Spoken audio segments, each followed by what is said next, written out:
Hello guys, स्वागत है आप लोगों का 10,000 वर्ड की एक और नई वीडियो में। तो जैसा कि हम लोगों ने लास्ट एपिसोड में देखा था, मदर की ड्रैगन के सबके सामने आने के बाद सभी लोगों से वहां पे पाने के लिए एक दूसरे के साथ फाइट करने लगे थे। जहां मास्टर गू चैंग का मुकाबला मास्टर याओ कर रहा था, तो वहीं ड्रैगन आउजन का मुकाबला लेडी मास्टर जुई कर रही थी। लेकिन इस मौके का फायदा उठाकर मास्टर यान वहाँ पे बहुत ही चालाकी के साथ किसी की नजरों में आए बगैर उस मदर की ड्रैगन को पाने के लिए आगे बढ़ने लगा था। लेकिन जैसे ही बाकी चारों मास्टर्स की नजर वहाँ पे मास्टर यान के ऊपर पड़ती है, तो वो सभी लोग मिलकर एक साथ वहाँ पे इसके ऊपर हमला कर चुके थे। जिसके बाद हम लोगों को वहाँ पे उन सभी के दरमियान एक बहुत ही ज्यादा खतरनाक लेवल की फाइट देखने को मिलती है। लेकिन वो सभी लोग वहाँ पे इसी तरह से आपस में फाइट करते हुए स्मॉल वर्ल्ड को डिस्ट्रॉय कर पाते। उससे पहले वहाँ पे गार्डियन गोड की एंट्री हो चुकी थी। जिसके बाद यहीं से हमारे अगले एपिसोड की शुरुआत होती है। तो अगले एपिसोड की शुरुआत भी बिल्कुल उसी सीन से होती है, जहाँ पे गार्डियन गोड को देखकर वो सभी लोग बहुत ही बुरी तरह से घबरा चुके थे। तभी गार्डियन गोड भी वहाँ पे अपने बो एंड एरो का इस्तेमाल करते हुए उन सभी के ऊपर हमला कर देता है। जो देखकर तो वो सभी जल्दी से वहाँ पे घबराते हुए कहते हैं, जल्दी से भागो यहाँ से। लेकिन वो सभी लोग वहाँ पे भाग पाते। उससे पहले हम देखते हैं कि वहाँ पे उन सभी लोगों के ऊपर तीरों की बरसात होना शुरू हो जाती है, जिससे वो सभी लोग वहाँ पे बहुत ही तेजी के साथ भागते हुए बहुत ही मुश्किल से खुद को बचा रहे थे। जब पे गार्डियन गोड था कि वहाँ पे अपने हमलों को रोकने का नाम ही नहीं ले रहा था, वो तो लगातार वहाँ पे उनके ऊपर तीर बरसाए जा रहा था। जो देखकर वो सभी मास्टर्स वहाँ पे अपनी अपनी टेलीपोर्टेशन एनर्जी का इस्तेमाल करते हुए वहाँ पे वॉइड गेट पोर्टल को ओपन कर देते हैं और सीधे वहाँ पे अपनी जान बचाने के लिए उस वॉइड गेट पोर्टल के अंदर चले गए थे। जिनको वहाँ से भागते हुए देखकर गार्डियन गोड उन लोगों को वहाँ पे धमकी देते हुए कहता है, ये आखिरी बार था जब मैं तुम लोगों को माफ कर रहा हूँ। अगर अगली बार तुम लोग मुझे यहाँ पे नजर आए तो मैं तुम्हें से किसी के ऊपर कोई भी रहम नहीं दिखाऊंगा। और ये कहकर गार्डियन गोड वहाँ से जा चुका था। जिसके जाते ही हम देखते हैं कि वहाँ पे नीचे रिवर के अंदर से एक और लोटस फ्लावर निकल कर बाहर आता है, जिससे मदर की का ऑरा रिलीज हो रहा था। और जैसे वो लोटस फ्लावर वहाँ पे निकल कर बाहर आता है, तो अचानक से वो वहाँ पे ओपन हो जाता है। जिसके ओपन होते साथ ही हम देखते हैं कि वहाँ पे उसके अंदर से एक हेमली की पर्ल निकल कर बाहर आता है, जिसे देखकर थंडर ड्रैगन वहाँ पे जल्दी से लिन फेंग को उसके बारे में बताते हुए कहते हैं, मदर की ट्रायल अपीयर हो चुका है, जो कि एक हेमली की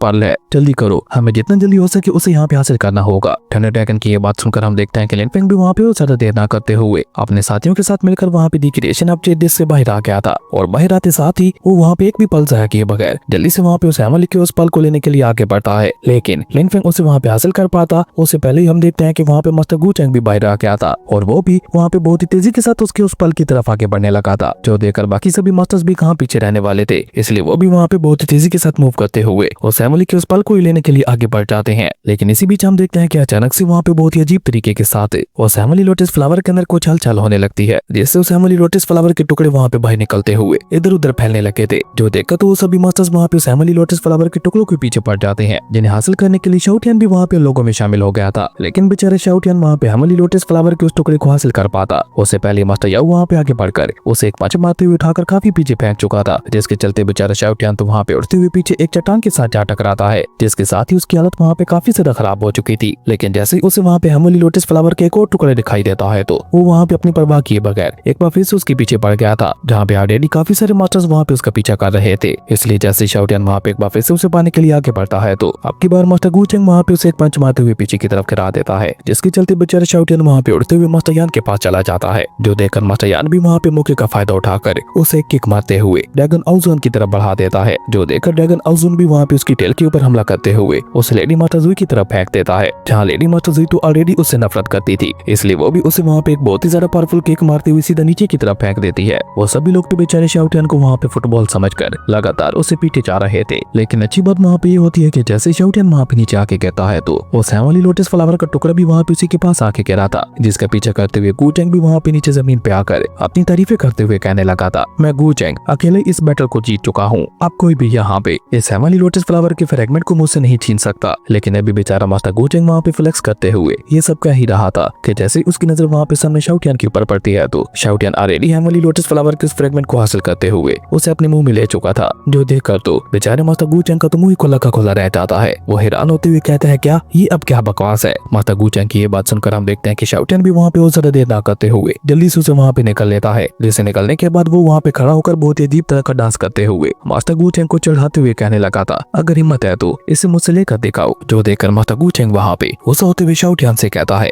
घटिया बर्ड कहेंगे, मैं तुम्हें जिंदा नहीं छोड़ने वाला। लेकिन ये कहकर मास्टर गू चैंग वहाँ पे आगे बढ़ते हुए शाओटियान के ऊपर हमला कर पाता उससे पहले उसका एक चेला वहाँ पे गू चैंग से कहता है, यंग मास्टर, मेरे ख्याल से अभी हमें इसके ऊपर ध्यान ना देकर मदर की ट्रायल के ऊपर ध्यान देना चाहिए, जो कि अभी तक भी हेमली लोटस फ्लावर के ऊपर मौजूद है, क्योंकि असली ट्रायल तो वही है। आपने उस चेले की बात गू चैंग को भी वहाँ पे सही लगती है, इसलिए वो भी सबसे पहले वहाँ पे मदर की ट्रायल को ही पाने का डिसाइड करता है। लेकिन वहाँ पे कोई भी उस ट्रायल को पाने के लिए आगे आगे बढ़ पाता। उससे पहले हम देखते हैं कि उस हेमली लोटस फ्लावर के अंदर एक बार फिर से हलचल होने लगती है और देखते ही देखते वो पैरामोडियल मदर की ट्रेयर ऊपर हवा में उड़ते हुए बहुत ही तेजी के साथ वहाँ पे इधर उधर भागने लगा था, जो देखकर सभी गॉड किंग रेलम के मास्टर्स भी वहाँ पे उसे हासिल करने के लिए उसके पीछे पीछे भागने लगे थे। जहाँ उसके सबसे ज्यादा करीब था मास्टर गूचेंग, जो कि इसके पास जाते हुए कहने लगा था तुम सिर्फ मेरे हो। लेकिन ये कहकर मास्टर गूचेंग वहाँ पे पैरामोडियल मदर की ट्रेयर को हासिल कर पाता। उससे पहले वहाँ पे इन सभी लोगों के सामने एक वॉइड गेट पोर्टल ओपन होता है, जिसके अंदर से वहाँ पे इतना ज्यादा पर्पल और प्रेशर रिलीज होता है कि वो सभी लोग वहाँ पे खिसकते हुए काफी पीछे चले गए थे। इवन उस खतरनाक और प्रेशर से खुद को बचाने के लिए उन सभी लोगों को वहाँ पे अपने अपने प्रोटेक्टिव बैरियर को एक्टिवेट करना पड़ा था। तभी जैसे ही उन सभी लोगों की नजर वहाँ पे सामने की तरफ जाती है तो उस वॉइड गेट पोर्टल के अंदर से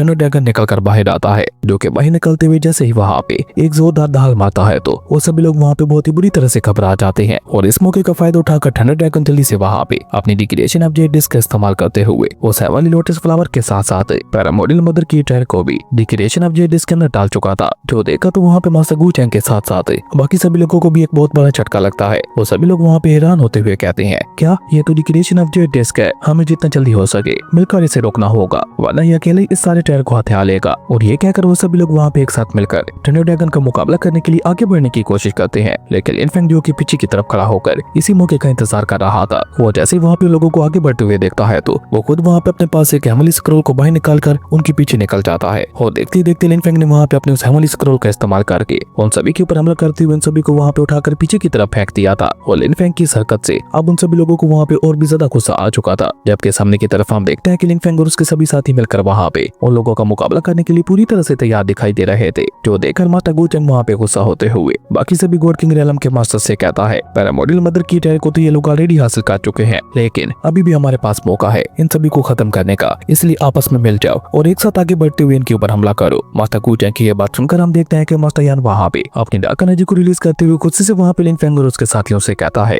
वो ट्रेयर मेरा था, उसके ऊपर सिर्फ और सिर्फ मेरा हक था, उसे हासिल करके तुम लोगों ने बिल्कुल भी अच्छा नहीं किया, अब उसकी सजा में तुम सभी लोगों को यहाँ पे मरना होगा। और ये कहकर मास्टर यान वहाँ पे उन सभी लोगों के ऊपर जानलेवा हमला करने के लिए अपने एक डार्क एलिड्रोन को बाहर निकाल चुका था। जो देखकर ड्रैगन आउजन भी वहाँ पे अपनी थंडर एनर्जी को अनलीश करते हुए लिनफेंग और उसके साथियों के ऊपर एक बहुत ही ज्यादा खतरनाक अटैक चल चुका था। और सेम लेडी माता जुई और माता गूचेंग भी वहाँ पे अपने अपने अल्टीमेट अटैक का इस्तेमाल करते हुए उनके ऊपर जानलेवा हमला कर देते हैं। वहीं इतने सारे खतरनाक हमलों को अपनी तरफ आते हुए देखकर लिनफेंग जल्दी से वहाँ पे अपने सभी साथियों को लेकर दोबारा से डिक्रिएशन ऑफ जेड डिस्क के अंदर चला जाता है, जिसके चलते उन सभी के हमले आकर सीधा वहाँ पे डिक्रिएशन ऑफ जेड डिस्क के साथ टकराते हैं, जिसके चलते डिक्रिएशन ऑफ जेड डिस्क भी वहाँ पे उड़ते हुए पीछे एक प्लेनेट के साथ जाके टकराती है, जिसके चलते वहाँ पे काफी बड़ा धमाका हो गया था। लेकिन अच्छी बात ये थी लिनफेंग और उसके साथी वहाँ पे बच चुके थे, लेकिन खतरा अभी तक भी वहाँ पे नहीं टला था, क्योंकि हम देखते हैं कि अचानक से ही वहाँ पे मास्टर यान के पिता की एंट्री होती है, जो कि आते साथ ही वहाँ पे गुस्सा होते हुए कहता है तुम तीनों की हिम्मत कैसे हुई हमारे पैरामोडियल मदर की ट्रेयर को हाथ लगाने की, तुम लोगों की तो उसे छूने की भी औकात नहीं है, और तुम हो कि तुम लोगों ने हमसे उसे चुरा लिया। और ये कहते कहते हुए सिस्टर वहाँ पे अपनी एक गॉड किलिंग इन्फॉर्मेशन को एक्टिवेट कर चुका था, जिसके अंदर से वहाँ पे एक बहुत बड़ा जायंट डिमोनिक स्पिरिचुअल हैंड बाहर निकलकर डिक्रिएशन ऑफ जेड डिस्क के ऊपर हमला करने के लिए आगे बढ़ता है, जिसे देखकर थंडर ड्रैगन भी वहाँ पे घबराते हुए कहता है ओ नहीं, ये तो बहुत ज्यादा बुरा हो रहा है, ये तो डार्क पैरामोडियल फीनिक्स एंसेस्टर है, ये कमीना यहाँ पे कहाँ से आ गया। और ये कहकर थंडर ड्रैगन वहाँ पे डिक्रिएशन ऑफ जेड डिस्क को कंट्रोल करते हुए वहाँ पे इधर उधर भागना शुरू कर देते हैं, लेकिन वो जायंट डिमोनिक स्पिरिचुअल हैंड उन लोगों का पीछे छोड़ने का नाम ही नहीं ले रहा था। खैर अभी थंडर ड्रैगन वहाँ पे खुद को किसी तरह से उसे बचा ही रहे थे कि तभी वहाँ पे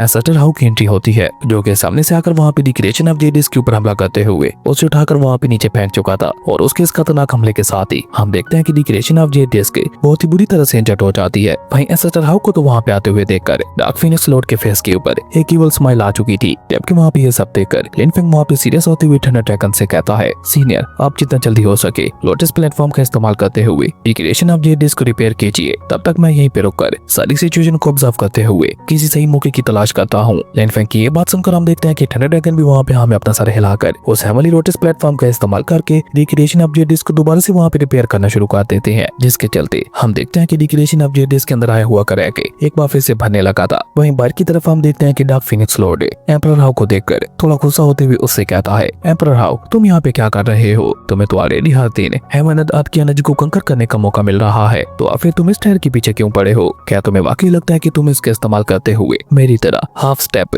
इमॉर्टल ट्रांसेंडेंट रियलम में पहुंच जाओगे? पर मैं तुम्हें पहले ही बता दूं तुम्हारी इतनी औकात नहीं है कि तुम मेरा मुकाबला कर पाओ। और ये कहकर वो वहाँ पे अपने एक बहुत ही ज्यादा खतरनाक अटैक को रेडी करते हुए एम्परर हाउ के ऊपर एक बहुत ज्यादा खतरनाक अटैक चल चुका था, लेकिन अपनी तरफ आते हुए इतने ज्यादा खतरनाक अटैक को देखकर भी एम्परर हाउ वहाँ पे बिल्कुल भी नहीं घबराता। वो उल्टा वहाँ पे मुस्कुराते हुए डार्क फिनिक्स लॉर्ड से कहता है, तुम्हें पता ही होगा एम्परर लू नाम का एक मास्टर हुआ करता था, उसने मुझे एक ही बात सिखाई थी कि चाहे कुछ भी हो जाए कभी हार मत मानना। और ये कहकर एम्परर हाउ वहाँ पे अपने अल्टीमेट अटैक का इस्तेमाल करते हुए सबसे पहले तो डार्क फिनिक्स लॉर्ड के अटैक को डिस्ट्रॉय करता है और उसके बाद वो वहाँ पे अपनी एम्परर लेवल की एनर्जी का इस्तेमाल करते हुए लिक्विडेशन ऑफ जेडिस को भी वहाँ पे चारों तरफ से कह चुका था, जो देखकर माता गुचंग वहाँ पे घबराते हुए कहता है, अरे यार ये सभी एम्परर्स यहाँ पे आना क्यों शुरू हो गए हैं। लेकिन अभी वो वहाँ पे ये सब कह ही रहा था कि तभी उसके पीछे वहाँ पे एक और वॉइड गेट पोर्टल ओपन होता है, जिसके अंदर से एक लेडी एम्परर निकल कर बाहर आते हुए कहती है, तुम सभी लोग यहाँ पे क्यों आए हो, मुझे उससे कोई भी मतलब नहीं है, लेकिन मेरे आने के बाद वो पैरामोडियल मदर की ट्रायर अब मेरा है। और ये कहकर वो वहाँ पे अपनी पैरामोडियल जेंट स्पिरिचुअल हैंड का इस्तेमाल करते हुए लिक्विडेशन ऑफ जेडिस के ऊपर एक बहुत ज्यादा खतरनाक अटैक चल चुकी थी, जो देखकर ड्रैगन आउजन का एंसेस्टर भी कहाँ पीछे रहने वाला था। वो भी वहाँ पे अपनी एम्परर लेवल की टेक्निक का इस्तेमाल करते हुए उस लेडी एम्परर के अटैक के ऊपर अटैक करते हुए कहता है, तुम्हारी इतनी हिम्मत कि तुम अचानक से पीछे से आकर अटैक कर रही हो, लेकिन मेरे रहते हुए ऐसा कभी नहीं होगा।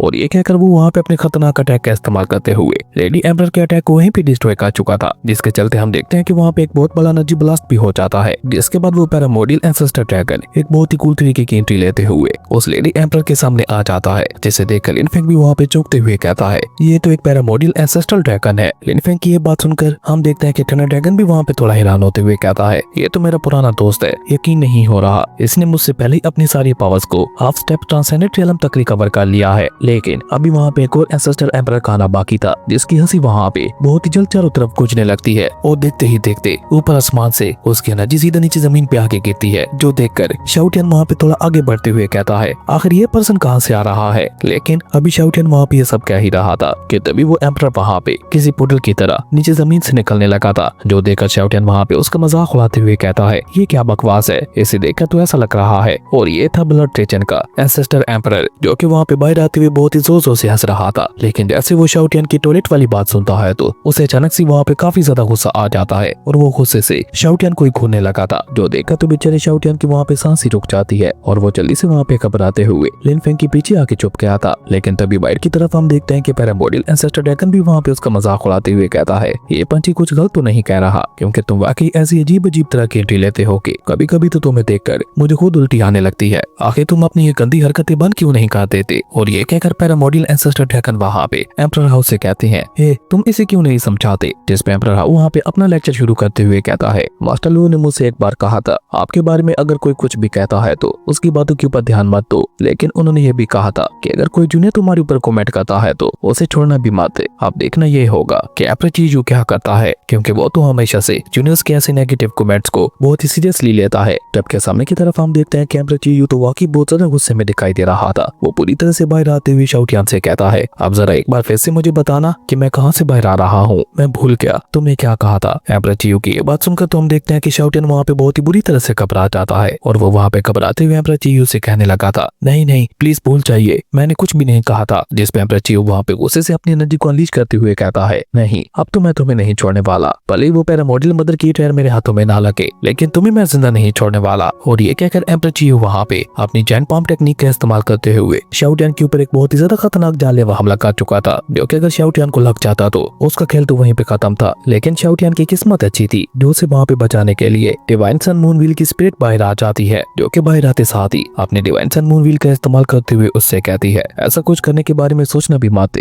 वहीं जैसे ही उन दोनों के अटैक्स आपस में टकराते हैं तो वहाँ पे एक बहुत ही ज्यादा बड़ा एनर्जी ब्लास्ट हो गया था। लेकिन एप्रेचीजू था कि वहाँ पे अपने अटैक को पीछे लेने को तैयार ही नहीं था, इसलिए बेचारी फायरी स्पिरिट को भी वहाँ पे अपना पूरा दम लगाते हुए उसके अटैक को वहाँ पे रोकना पड़ रहा था, जो देखकर एप्रेचीजू वहाँ पे चिल्लाते हुए उससे कहता है, अगर अपनी सलामती चाहती हो तो चुपचाप मेरे रास्ते से हट जाओ, मुझे बस वो घटिया पंछी चाहिए, उसे मारकर मैं चुपचाप यहाँ से चला जाऊंगा। लेकिन अगर तुम में से किसी ने भी मेरे रास्ते में आने की कोशिश की तो उस घटिया पंछी के साथ साथ तुम सभी लोगों को भी मरना होगा। वहीं जब वो फायरी स्पिरिट फिर भी एप्रेचीजू की बात नहीं मानती तो एप्रेचीजू अचानक से वहाँ पे अपनी पावर को और भी ज्यादा बढ़ाते हुए कहता है, अगर ऐसी बात है तो फिर मरो यहाँ पे। और जैसे ही एप्रेचीजू वहाँ पे अपने अटैक की पावर को बढ़ाता है तो हम देखते हैं कि फायरी स्पिरिट के लिए भी वहाँ पे उस अटैक को रोकना बहुत ज्यादा मुश्किल हो गया था, इसलिए वो वहाँ पे उदास होकर लिनफेंग से माफी मांगते हुए कहती है, प्लीज मुझे माफ कर देना, लेकिन अब मैं और ज्यादा देर तक इस अटैक को नहीं संभाल पाऊंगी। जो देखकर शाओटियन वहाँ पे खुद को कोसते हुए कहता है, मैं ही बेवकूफ था, मैंने आखिर इसके बारे में ऐसा क्यों कहा था, ये तो पागलों की तरह पूरी फाइट को छोड़कर मेरे पीछे पड़ चुका है, यकीन नहीं हो रहा कि ये यहाँ पे मुझे मारने के लिए पैरामोडियल मदर की ट्रैक तक को भी छोड़ने को तैयार है। इतना बड़ा पागल भला एक एम्परर कैसे बन गया? और ये कहकर बेचारे शाओटियान डर के मारे वहाँ पे इधर उधर भागते हुए कहने लगा था, अब तो मेरा मरना तय है बॉस, मैं मरने वाला हूँ, प्लीज मुझे बचा लो। शाओटियान की ये बात सुनकर हम देखते हैं कि लिन फेंग भी वहाँ पे अपना सर पकड़ते हुए कहता है, ये शाओटियान भी ना कभी नहीं सुधरने वाला। और ये कहकर शाओटियान वहाँ पे गोडिस नोंगजी को बाहर बुलाते हुए कहता है, गोडिस नोंगजी तैयार हो जाइए। लिन फेंग की ये बात सुनकर हम देखते हैं कि गोडिस नोंगजी भी वहाँ पे गॉड बुरियल डोमेन को एक्टिवेट करना शुरू कर देती है। जबकि वहीं बाहर की तरफ हम देखते हैं कि वो लेडी एम्परर मुस्कुराते हुए कहती है, इस जूनियर को एम्परर टीयू के ऊपर को मैट नहीं करना चाहिए था, अब तो इस जूनियर का मरना तय है। लेकिन कमाल की बात यह है कि ये लोग इस्तानबुल से बिलोंग करते हैं और अगर एम्परर टीयू इन लोगों को यहाँ पे मार देता है तो उससे हमारा एक बहुत बड़ा प्लान कामयाब हो जाएगा। लेडी एम्परर की यह बात सुनकर एम्परर टीयू वहाँ पे गुस्सा होते हुए कहता है, मुझे तुम्हारे छोटे या बड़े प्लान से कोई भी फर्क नहीं पड़ता, मेरा तो अब बस एक ही मकसद है, इस घटिया पंछी को जान से मारना। लेकिन फिर भी एम्परर टीयू वहाँ पे लिन फेंग से कहता है, ईस्टर्न पोल के जूनियर, अगर तुम अपनी सलामती चाहते हो तो चुपचाप इस घटिया पंछी को मेरे हवाले कर दो, क्योंकि मैं खामखा तुम्हारे रियलम के साथ पंगा नहीं लेना चाहता।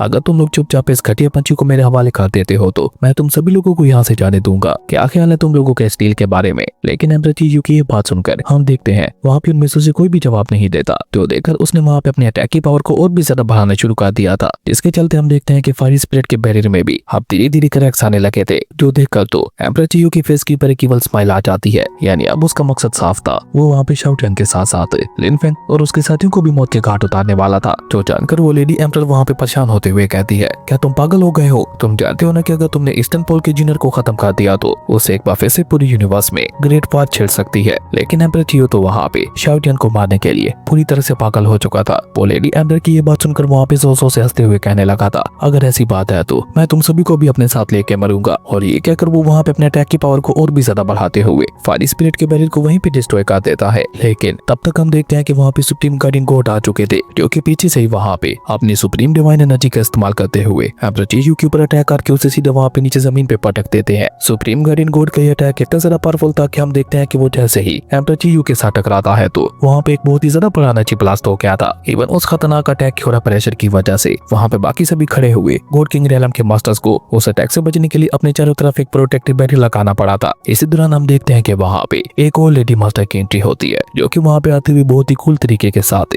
उन सभी लोगों से कहती है, तो तुम सभी लोग मिलकर मेरे छोटे भाई के टायर को चुराना चाहते हो। और ये कहकर वो लेडी मास्टर एम्परर टीयू को पॉइंट करते हुए कहती है, क्या तुम अपने ब्लड रिचन को पूरे डिवाइन रियलम से इरेज करवाना चाहते हो? और ये कहकर वो लेडी मास्टर वहाँ पे अपनी एम्परर गॉड लेवल की सोर्ड को भी बाहर निकाल लेती है, जिससे वहाँ पे इतना ज्यादा पावरफुल स्पिरिचुअल ऑरा रिलीज हो रहा था कि वो किसी पूरी रीजन तक को डिस्ट्रॉय करने की ताकत रखता था। उस सोर्ड को देखकर एम्परर टीयू भी वहाँ पे घबराते हुए कहता है, ये तो जजमेंटल सोर्ड है। और ये कहकर अचानक से वो वहाँ पे हैरान होते हुए कहता है, क्या तुम बाकी गार्डियन क्लैन से बिलोंग करती हो? जिस पे वो लेडी मास्टर भी अपनी सोर्ड को एक हल्का सा झटका देती है, जिसके साथ ही हमारा ये कमाल का एपिसोड यहीं पे खत्म हो गया था। दोस्तों, आप लोगों को क्या लगता है ये लेडी मास्टर कौन होगी जो लिन फेंग को अपना लिटिल ब्रदर कह रही है? कमेंट करके जरूर बताना। अगर आप लोगों को ये वीडियो अच्छी लगी तो लाइक कर दें और अगर चैनल पे नए आए हो तो सब्सक्राइब करते जाना। तो मिलता है एक न्यू वीडियो में, तब तक के लिए बाय।